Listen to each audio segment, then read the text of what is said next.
రాష్ట్రీయ స్వయం సేవక్ సంఘ్ నాకేంటి, ఈ దేశం ఎటు పోతే నాకేంటి, ఈ జనం ఎటు పోతే నాకేంటి, అసలు జనాల్లో మార్పు రాకపోతే నాకేంటి అనుకోలేదు.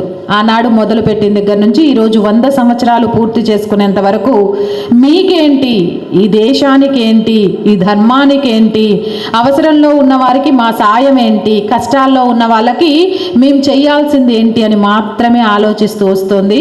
అలానే 100 సంవత్సరాల వేడుక చేసుకుంటే ఎక్కడ కూడా రాష్ట్రీయ స్వయం సేవక్ సంఘ్ తన గురించి గొప్పగా చెప్పుకోలేదు.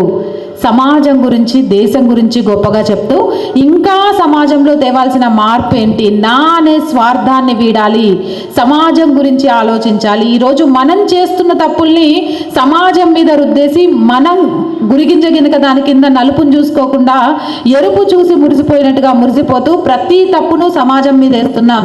ఇలా అయితే మనం అనుకున్న లక్ష్యాన్ని చేరుకోలేము. ఆ లక్ష్యాన్ని చేరుకోవాలి అంటే నా అనే స్వార్థాన్ని వీడి మనం నాలో అనేకం ఐక్యం చేయాలి అనే ఒక సంకల్పాన్ని ప్రతి ఒక్కరిలో కల్పించాలి అనే ఉద్దేశంతో 5 మార్పులను సమాజంలో తీసుకురావడానికి ప్రయత్నాలు మొదలుపెట్టింది. దాన్నే పంచ పరివర్తన అంటారు.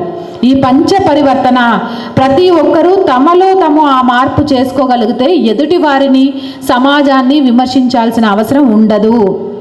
కాబట్టి ఈ రోజు నుంచి పంచపరివర్తనకు సంబంధించి తెలుసుకుందాం, నేర్చుకుందాం, ఆచరిద్దాం, నలుగురితో పంచుకుందాం.